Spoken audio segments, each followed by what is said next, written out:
¿Qué fue, mi gente? Es John Vivo en esta oportunidad siendo yo un venezolano de abuela colombiana. Yo viví en Colombia un par de años, en particular en el Rodadero, en Santa Marta. Tengo gran aprecio para Colombia, para su gente. Por eso déjenme darles una pequeña opinión. Se podría también llamar como un pequeño consejo, ¿ok?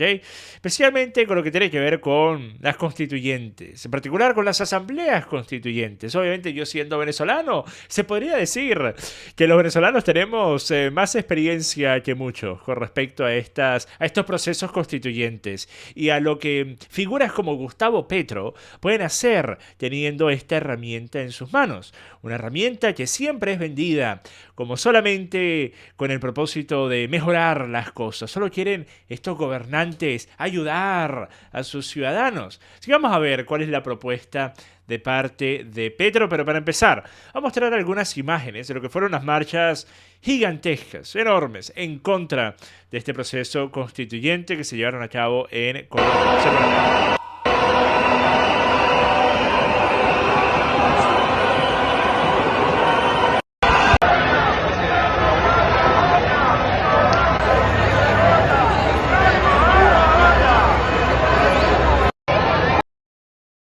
Entonces, una enorme cantidad de personas marcharon en contra de esta propuesta de Petro. También, según encuestas que realizaron, por ejemplo, una encuestadora Datexco, el 57% de los colombianos están en desacuerdo con que se haga una constituyente en el país y tan solo el 33% estaría de acuerdo con dicha posibilidad. Pero vamos a ver entonces, con las palabras del propio Gustavo Petro, el porqué de este proceso constituyente. Él dice: el proceso constituyente convocado no es ni para cambiar la constitución del 91 ni para perpetuarme en el poder. Ahora, para empezar, ten en cuenta que Gustavo Petro había prometido durante su campaña para llegar a la presidencia que él no iba a realizar ningún proceso constituyente. Obviamente la pregunta surgía del hecho de que una figura que es muy admirada por Gustavo Petro, Hugo Chávez, pues famosamente sí lo hizo. Así que le preguntaron y él dijo: no, claro, claro que no, de ninguna forma, ¿ok? En las más de 3 décadas que han pasado desde 1991, los poderes, por cierto, Petro, vale, qué profesionalismo, inclusive poniendo los tweets. Petro escribe los tweets como lo escribo yo, además. O asado, ¿ok? Las 3 décadas que han pasado en 1991, los poderes constituidos por el constituyente del 91 no han podido resolver varios problemas fundamentales que detienen a la sociedad colombiana y por eso debe el constituyente, es decir, el pueblo, entrar a resolver. ¿Entienden? ¿Entienden? Esto es siempre la retórica que se utiliza. Primero, esto es necesario para resolver problemas que el sistema en curso no puede resolver. Y segundo, esto no se trata de darme más poder a mí. Esto se trata de dar la decisión al pueblo. Más poder al pueblo. Que ustedes puedan decidir, ¿ok? Mientras no se aplicaba la Constitución del 91 en estas 3 décadas, los poderes constituidos fueron penetrados por un régimen de corrupción impune y de facto y por una gobernanza paramilitar que reemplazó el Estado Social de Derecho y le quitó la vida a más de 100.000 colombianos. Ahora, por eso proponemos que se discuta en este proceso constituyente el cumplimiento del acuerdo de paz, el Estado garantizar en corto plazo las condiciones básicas de existencia de toda la población colombiana: agua potable, salud y renta para la población más vieja, o sea, pensión. Que por cierto, ustedes saben, Petro está bastante molesto de que organismos como Asofondos maneje una enorme cantidad de dinero en pensión privada. Y él cree que esto tiene un potencial de peligrosidad. Primero, él cree que se enriquecen algunos y que, segundo, esto podría en algún momento significar que ellos simplemente se lleven el dinero y dejen sin pensión a todos estos colombianos que han puesto sus ahorros de su vida allí. Entonces, obviamente, Petro cree que el Estado lo debería manejar, ¿ok? Porque claro, en qué momento un gobierno ha manejado mal las pensiones de sus habitantes? Eso simplemente nunca ha ocurrido. Entonces yo entiendo a Petro, ¿verdad? Ahora bien, yo por mi parte creo que hay riesgos en ambos escenarios y por eso yo estaría más de acuerdo con una propuesta híbrida en la que exista tanto la posibilidad de tener tu propio fondo de inversión privada que utilices como una pensión y que al mismo tiempo, y por ejemplo allá en Inglaterra se hacen de varias formas: si eres un empleado, si eres una persona que trabaja por su cuenta, si eres un empleado típicamente puedes poner tanto en una pensión del gobierno como en una privada y dependiendo de cuál sea, en el caso si es una del gobierno, muchas veces tu empleador puede también abonarte parte de lo que tú vayas a poner de su salario cada mes a tu pensión. inversión, porque estaría ahorrando dinero, una cantidad de impuestos que tendría que pagar por cada empleado que tiene si su empleado está contribuyendo hacia una pensión del Estado. Ahora, si me preguntan a mí, si me preguntan a mí, yo no soy asesor de finanzas, ni mucho menos, pues si me preguntan a mí si yo estaría dispuesto a poner los ahorros de mi vida de aquí hasta el día que me vaya a retirar, que de por sí, para mí, debido a que mi trabajo es tan simple desde el punto de vista físico, ¿verdad? Simplemente tengo que hablar, ¿verdad? Por lo menos hasta que lance la campaña presidencial en Venezuela. A mí me va a tocar tener que caminar por los barrios abrazando a las doñas, ¿ok? Pues resulta que yo no pienso retirarme en ningún momento, pero para los que sí, porque tienen trabajos reales, ¿verdad? Resulta que yo personalmente no estaría dispuesto a poner todo mi dinero en manos del gobierno, y por gobierno me refiero a ningún gobierno, porque este es el problema. Tú puedes quizás al inicio dar tu dinero a una pensión del Estado en su totalidad, porque tú crees que el gobierno actualmente es uno correcto, que hace las cosas bien, ok, pero ¿cuánto va a durar ese gobierno? 4 años, 8, dependiendo de qué país estén, 10 quizás. Pero para que ustedes lleguen a la etapa en la que puedan siquiera tocar su pensión, pues probablemente van a haber unos cuantos gobiernos más. Y ustedes nunca saben lo que va a ocurrir. Así que no quiero ser ni lista ni pesimista, yo personalmente lo haría. Por eso estaría más interesado en un modelo híbrido. Pero en el caso de Gustavo Petro, él cree que el dinero debería estar manejado por él. Te le preguntan a Petro, Petro cree que el dinero debería estar bajo su colchón, ¿ok? Porque ahí es donde va a estar más resguardado. Después, él dice: constitucionalizar la lucha contra el cambio climático y la descarbonización de la economía. Me encanta que Petro, en un país como Colombia, esté pensando en que se tiene que empezar a utilizar energías limpias, energías verdes. Eso es realmente lo importante. Y miren, yo tantas veces he hablado de cómo países occidentales que ya lograron desarrollarse, ¿ok? Que ya se desarrollaron utilizando energía no renovable, ahora buscan imponerle a otros países subdesarrollados el que también desde ya tengan que empezar a dejar de utilizar energías renovables. ¡Qué maravilla! Entonces, tú te beneficiaste y beneficiaste a tu país del uso de energía no renovable, desarrollaste tu infraestructura, te beneficiaste y te lucraste de ello por década tras década, siglo tras siglo, y ahora resulta que porque la agenda del momento de parte de los izquierdistas y los progres a nivel internacional es la agenda verde, se lo tienes que imponer a países que todavía están en plenas vías de desarrollo, lo cual obviamente después termina teniendo el impacto de que dichos países, para poderse desarrollar, o es que les va a tomar muchísimo más tiempo, inimaginablemente más dinero, o es que simplemente nunca van a llegar a estar tan desarrollados en términos infraestructurales como lo están los países occidentales que están buscando imponer esta agenda. Entonces, el que Gustavo Petro se preste para esto de antemano es una muestra de cuál es el compromiso que él tiene. De la misma forma que lo es el que hace poco Gustavo Petro estaba diciendo que él iba a ir al FMI, que supuestamente Gustavo Petro dice que no sabe nada sobre el FMI.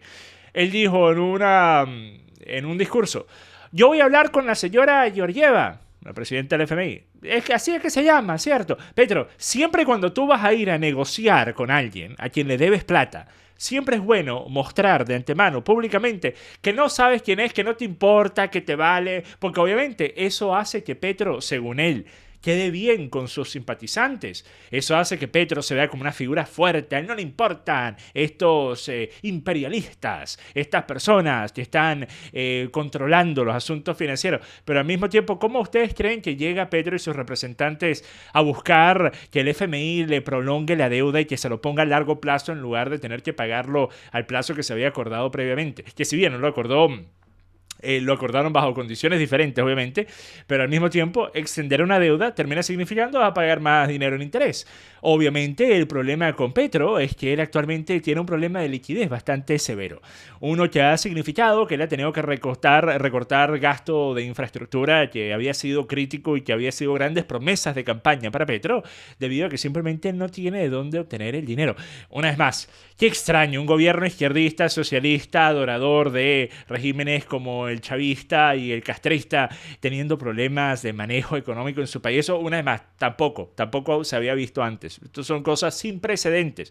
Pero él dice: Si es que así se llama la señora, voy a ir, no sé, dice la directora, presidente, no sé bien, del Fondo Monetario Internacional para cambiar esa deuda de corto plazo por la misma deuda, porque hay que pagar y nosotros pagamos, pero en el largo plazo. Una vez más, no informando qué significa cambiar la deuda, no hablando de cuánto más esto le costará. Por eso es que después supuestamente se suspendieron las ideas de la negociación, aunque no se sabe a ciencia cierta todavía.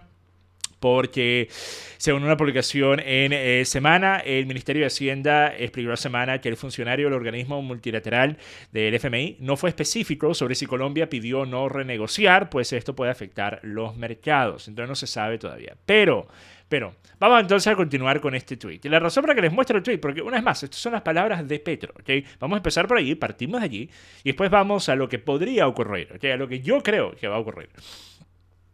Después dice: separar la política de la financiación privada, ¿ok? Porque claro, ustedes saben, si hay una cosa que a Petro y a su familia no le gusta, es recibir fondos privados para una campaña política. Si hay una cosa que a él realmente no le gusta, es recibir dinero de entidades privadas para su campaña política. Después, vamos a ver, la última. Durante estos 30 años la justicia se reformó para construir un sistema de justicia basazo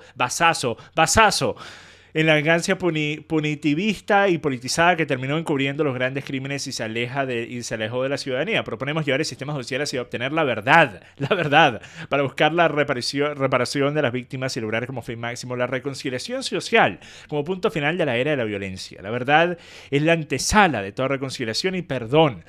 Ahora, eso suena como que estás buscando ayudar a los criminales. Estás buscando volver a reincentivar a que entren a la sociedad y que sean ciudadanos de bien, personas que todavía no han pagado las penas que deberían, según los crímenes que han hecho. Y una vez más, estamos hablando de Petro, la misma persona que cree que una de las formas en las cuales se lucha en contra del abuso de sustancias es por medio de dar más sustancias para que personas puedan utilizar. Obviamente, pero darlo en espacios seguros, darlo en zonas seguras para que estén resguardados, ¿ok? Para que tengan más sustancias que utilizar, y eso supuestamente va a ayudar a que dejen de abusar de sustancias. No sé, ustedes tendrían que preguntarle a personas como Gavin Newsom, ya que en California también esta ha sido una propuesta bastante popular en lugares como San Francisco. Pero vamos a tener en cuenta varias cosas. Las propuestas en el área de salud, de educación, demás, hasta ahora han estado fracasando en el Congreso. Una vez más, ustedes saben, a personas como Gustavo Petro le preocupa mucho la falta supuesta de separación de poderes en países como El Salvador. Ustedes recordarán, Bukele ha estado en la mira para Gustavo Petro por un buen rato. Que Petro lo ha estado criticando fuertemente, llamándolo dictador. Cuando Bukele tiene los niveles de popularidad en Salvador que Petro solo podría soñar, ni siquiera soñar. O sea, en los sueños también tiene que estar un poco atado a la realidad, ¿verdad?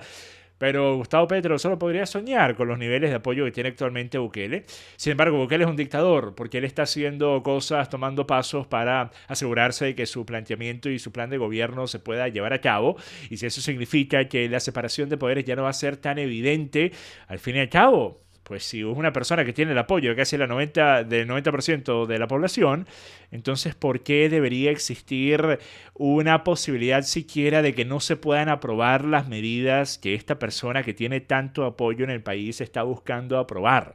Simplemente para prolongarlo, simplemente para que Bukele se tenga que ir de la presidencia sin haber cumplido lo que la inmensa mayoría del país quería hacer. Pero obviamente en el caso de Gustavo Petro, él sí puede decir que existe un grave problema por la misma separación de poderes que debería supuestamente existir en Colombia. Entonces es un grave problema para Gustavo Petro el que el Congreso no le pase cosas que muchas veces, si él estuviese tan comprometido con pasar, él podría pasar. Por ejemplo, si él quiere aumentar el presupuesto para la educación, ¿qué exactamente lo está deteniendo de hacerlo cuando tiene el poder ejecutivo de ser el presidente del país? Pero claro, es algo conveniente para él el asegurarse de que parezca que hay trabas en el camino que le impiden hacer su trabajo para después tener la justificación de buscar un proceso constituyente para implementar una asamblea constituyente. Ahora, ustedes quizás recordarán, si son grandes historiadores, porque esto pasó hace mucho tiempo, ¿ok? En un año muy lejano, llamado 2017, Nicolás Maduro creó una nueva asamblea. Y lo hizo para quitarle el poder a la falsa oposición política venezolana que con dicho poder no estaba haciendo absolutamente nada por la condición de ser una falsa oposición, ¿verdad? Pero, de igual forma, el régimen de Nicolás Maduro dijo, ¿saben qué? Queremos nuestra propia asamblea, no queremos estos tipos ahí. Y literalmente los dejaron sentados en las escaleras afuera de la asamblea, a los supuestos victoriosos de las elecciones parlamentarias del 2015, ¿ok? Y lo hicieron justamente con el proceso de la Asamblea Constituyente en el 2017.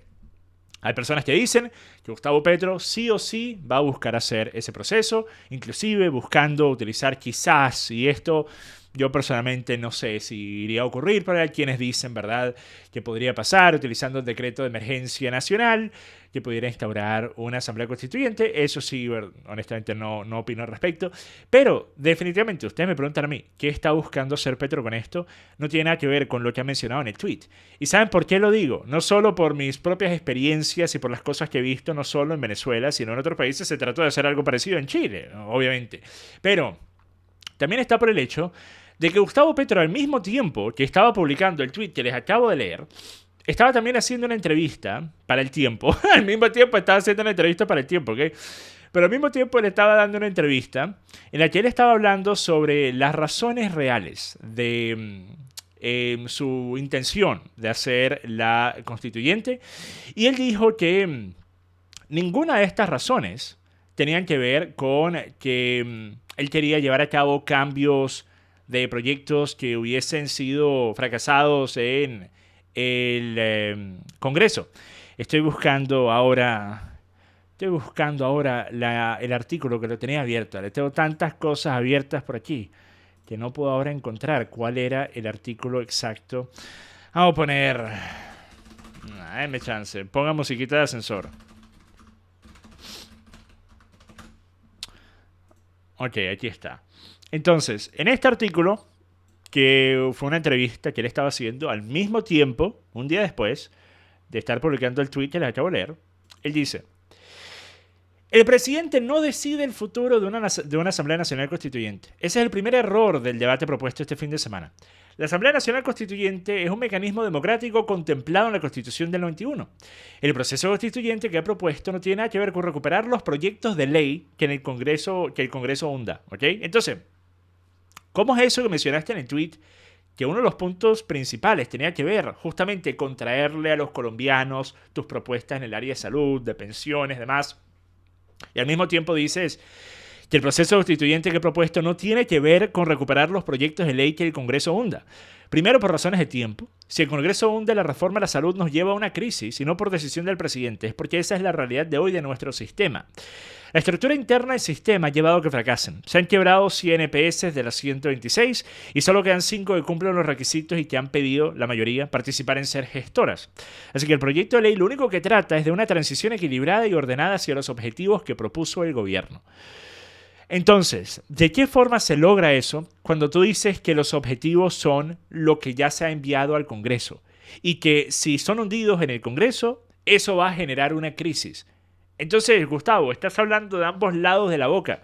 Por un lado dices que no vas a buscar hacer lo que has querido hacer en estos campos que dices las reformas van a ser tan importantes, aunque muchas veces ni siquiera has descrito cuáles van a ser esas reformas. Por ejemplo, en la lucha contra el abuso de sustancias y la venta de las mismas.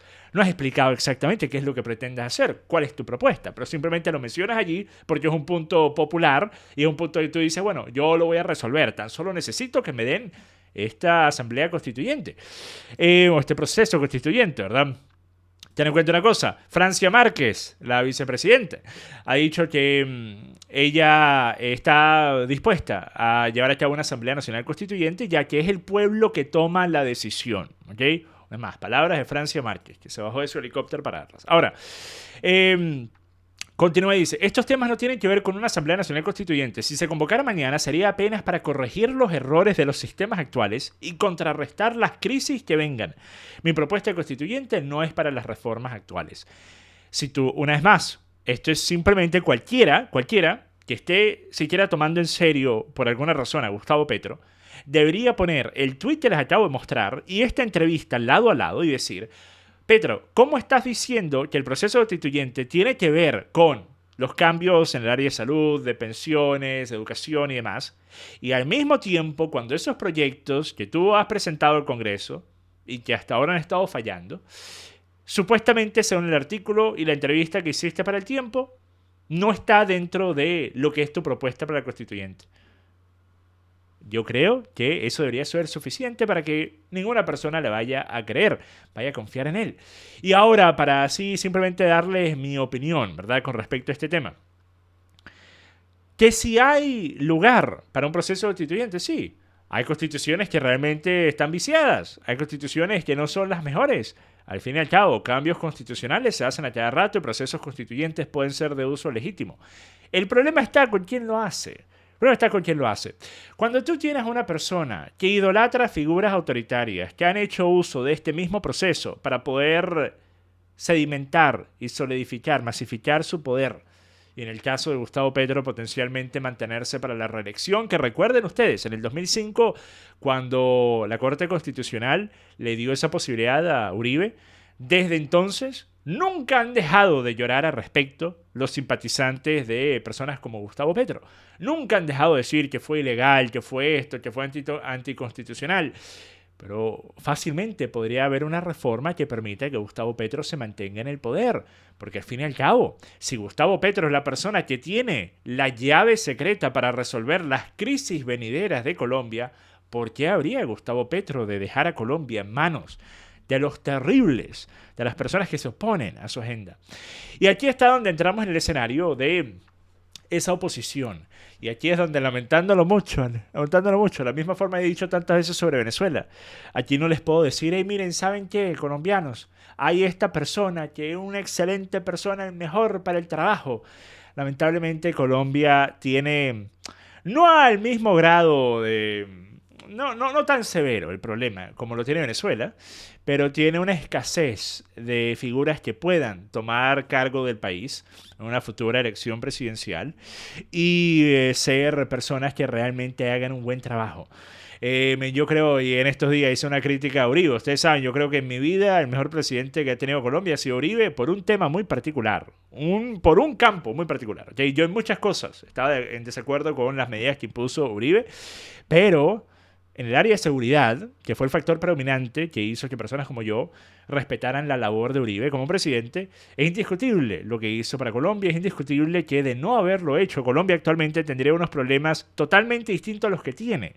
Y que siquiera serían los problemas previos al momento en el que los problemas de la actualidad se pudiesen presentar, porque todavía estarían lidiando con un problema de básicamente una guerra activa en su territorio. Entonces, eso es, yo creo, una labor indiscutible del gobierno de Uribe, pero hay que decir una cosa. Uribe está haciendo todo lo posible para que personas como yo digamos, Uribe, dale, retírate de la vida pública, vete a dormir, Uribe. Lo mismo ni hablar de Iván Duque. De Iván Duque yo no sé por qué él está dispuesto siquiera a presentar la cara en algún formato público después de la labor que hizo, después del absoluto desastre que hizo, ¿ok? Pero Uribe ha estado, miren... si yo fuera una persona malintencionada, ¿verdad? Si yo fuera una persona que no estuviese a pensar, no estuviese dispuesta a creer que que no se le debería atribuir a la maldad lo que se le puede atribuir a la estupidez, yo realmente no creería. ¿Cómo es posible que Uribe haya dado su apoyo a tantos, ya sea traidores o absolutos buenos para nada? ¿Cómo es que Uribe no ha pegado una sola de las personas a las cuales le ha dado su apoyo? A cada rato, y no solo me refiero a dentro de Colombia, no solo me refiero a Santos, no solo me refiero a Duque, me refiero inclusive con el apoyo constante, incansable a la falsa oposición venezolana. Uribe, actualmente Uribe hace un despropósito a la causa de la oposición a Petro, porque él termina dando este rostro de lo que supuestamente era la tiranía, la dictadura, que especialmente a los jóvenes colombianos que no están muy informados de lo que es la historia de su propio país, le creen a personas como Petro cuando dicen tal cosa. Por eso es que realmente yo creo que Uribe, si realmente está comprometido con la causa de Colombia, debería retirarse a la vida pública, ¿okay? Pero, sí, miren, obviamente espero que esto no se dé, espero que se haya aprendido de errores de un país vecino, ¿no? De la misma forma que muchos cubanos solían decir a los venezolanos, y bueno, lamentablemente no escuchamos hasta que era muy tarde, pero ojalá ese no sea el caso en Colombia. Obviamente voy a estar siguiendo esta noticia hasta su conclusión. Deben ustedes saber qué opinan. Y si hay algún fanático de Petro que llegó aquí al canal por primera vez, hola. Recuerden dejar su dislike, me ayuda a las interacciones, ¿verdad? Hasta la próxima, gente. Paz.